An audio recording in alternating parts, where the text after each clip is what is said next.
Hello दोस्तों, स्वागत है आप सभी का हमारे चैनल लीगल नॉलेज में। आज हम लोग भारतीय दंड संहिता के कुछ इंपॉर्टेंट सेक्शंस के बारे में जानेंगे। पहला है बलवा, जिसे हम लोग इंग्लिश में रॉयटिंग कहते हैं, जिसका प्रावधान भारतीय दंड संहिता की धारा 146 में है।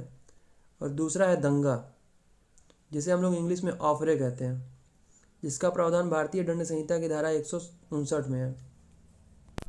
अधिकांश व्यक्ति बलवा और दंगा में काफ़ी कंफ्यूज रहते हैं कि बलवा किसे कहते हैं और दंगा किसे कहते हैं, और कई व्यक्ति तो इन दोनों को एक ही मानते हैं कि बलवा और दंगा दोनों एक ही होता है। आज हम लोग समझेंगे कि बलवा किसे कहते हैं और दंगा किसे कहते हैं। भारतीय दंड संहिता 1860 की धारा 159 में दंगा के बारे में प्रावधान है। दंगा जबकि दो या अधिक व्यक्ति लोक स्थान में लड़कर लोक शांति में विघ्न डालते हैं, तब यह कहा जाता है कि वे दंगा करते हैं। अर्थात जब दो या अधिक व्यक्ति किसी पब्लिक प्लेस पे लड़कर उस अगल बगल के लोगों को डिस्टर्ब करते हैं, तो यह कहा जाता है कि उन दोनों ने मिलकर दंगा किया है। दंगा में कम से कम दो व्यक्ति होने चाहिए, और वो दोनों व्यक्ति किसी पब्लिक प्लेस पे लड़ के, या दो से अधिक व्यक्ति भी हो सकते हैं, कम से कम दो व्यक्ति, और वो दोनों व्यक्ति पब्लिक प्लेस पे लड़ के लोक शांति को भंग करते हो, मतलब आम जनमानस को डिस्टर्ब करते हो, तो कहा जाएगा कि उन्होंने दंगा किया है। इसके दंड के बारे में प्रावधान भारतीय दंड संहिता की धारा 160 में है। धारा 160, जो कोई दंगा करेगा वह दोनों में से किसी भांति के कारावास से, जिसकी अवधि 1 मास तक की हो सकेगी, या जुर्माने से जो 100 रुपये तक का हो सकेगा, या दोनों से दंडित किया जाएगा।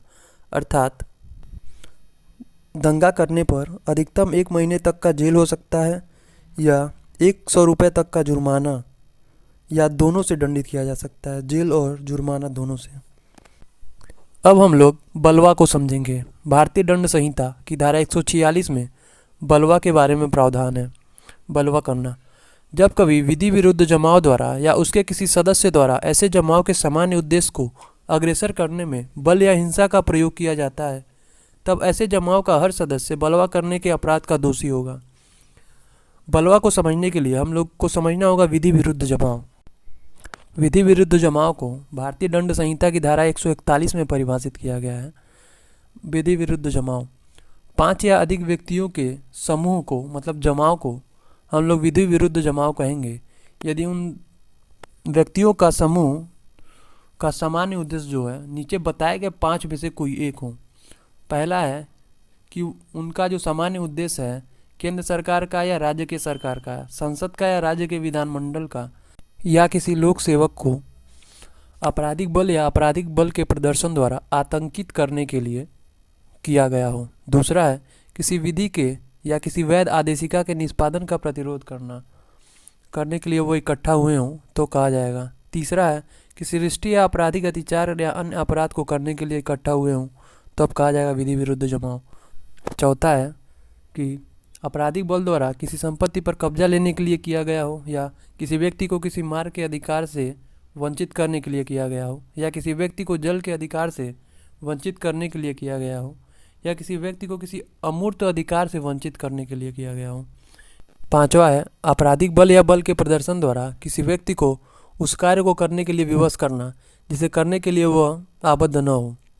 अर्थात 5 या अधिक व्यक्तियों के जमाव का जो सामान्य उद्देश्य है बताए गए बिंदुओं में से कोई एक हो, तो हम लोग उस जमाव को विधि विरुद्ध जमाव कहेंगे।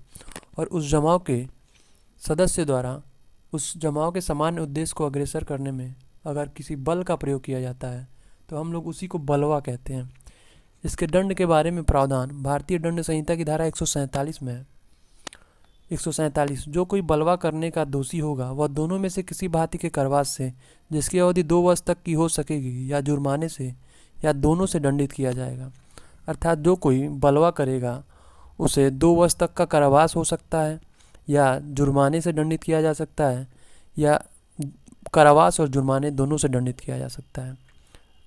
संक्षेप में समझे तो दंगा के अपराध को घटित करने के लिए कम से कम 2 व्यक्तियों का होना आवश्यक है, जबकि बलवा के लिए कम से कम 5 व्यक्तियों का होना आवश्यक है।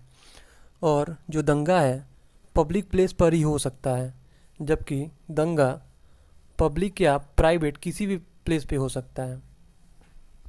धन्यवाद दोस्तों। अगर वीडियो आपको अच्छा लगा हो तो चैनल को सब्सक्राइब करें और शेयर करें।